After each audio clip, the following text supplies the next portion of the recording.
enough to knock me out, but I'm still holding the throne. You'll never know till it's over. So pretty it hurts, just beware of. Hello YouTube. Figured I'd make another video today. This one probably won't go out till Wednesday, but I just got through doing a live on Harvey Talks Prison, and so if you like the prison content and everything, subscribe and everything. But this weekend is 4th of July weekend. I hope everybody's safe out there. By the time you get this, it'll be over. But I hope everybody had a good 4th, good weekend. You know, but it doesn't matter what weekend it is, you need to stay safe out there. Especially in this time. But on the live that we just did about an hour or so ago, we got to talking about, they got asking me about different meals during the 4th and stuff, so I figured I'd talk about that. My dog's throwing a fit and went out here with me. So, when I first got to the Missouri State Penitentiary, for a couple years there, they had, on the 4th, they had outside barbecues. I mean, I know that's unheard of nowadays. And that only happened like a couple years. But it was nice, you know. You get a bag of chips, get barbecue, soda, all kinds of stuff. After that, a couple years, they didn't do that anymore. But still, you had big meals on the 4th, just like you did on Thanksgiving and Christmas. And slowly over time, at first it was not noticeable. The holiday meals got smaller, you know, less, and the quality of the food was less too, in my opinion. So by the time I left, well, up until about 5 years before I left, I got out in 2016. They were still giving pretty good trays on the 4th, but it was like they, you know, we'd have like soda, a little thing of ice cream, you know, some hot dogs, different things, you know, for the 4th. Not barbecued pork though, that I can remember. Not like they used to. So that still wasn't bad. But you know, the state's always trying to save money.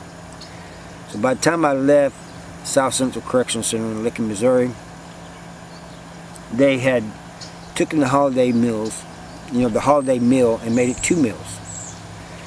So everything you're supposed to get in 1 meal, they split it up in 2, lunch and supper.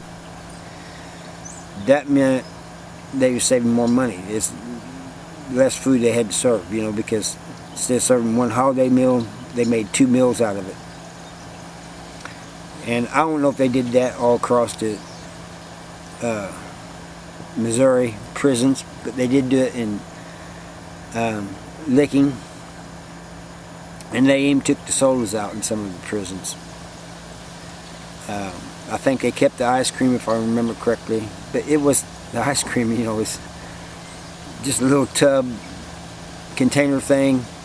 Pull the top off of it, you know, and about 3 spoonfuls and it was gone. So it wasn't much anyway.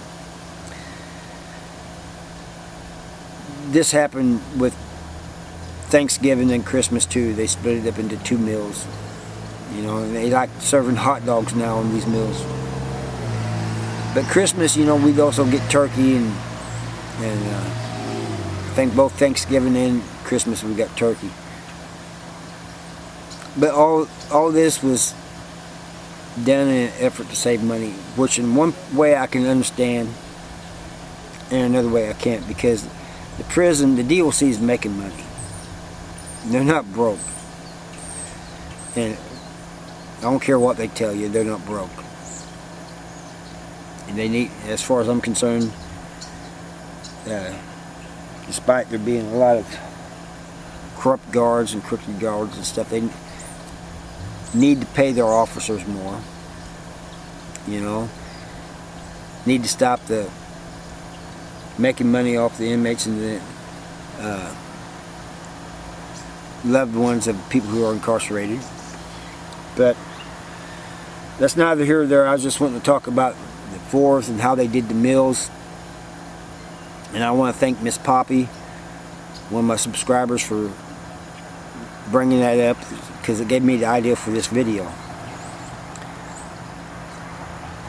And I'm sure that even now, and I can ask and find out, I'm sure even now that the meals are even worse than they were. I'm already told that recreation is worse. You know, the yard time. And, you know, Kevin, dude, I'm always in contact with him, like my brother in prison. He's telling me, and he wasn't just talking about the yard time, even though I asked him about that. He said it's getting bad in every way you can think of. He said they used the COVID thing, you know, that when they went on lockdown because of COVID, after they got off the lockdown for COVID thing, they're getting less wrecked than they ever have. Wrecked by, I mean, yard time. Going to the yard, going to the gym, all this and that, it's less and less. And I told him I thought part of that is because of the lack of staff. Missouri's like short 700 or 800 staff. And if you consider, break it down on average of each guard, each prison, that means each prison is short like 30, 40 guards. Officers, correctional officers, whatever you want to call them. Which, you know, it's harder on the correctional officers, and of course the prisoners suffer for it. So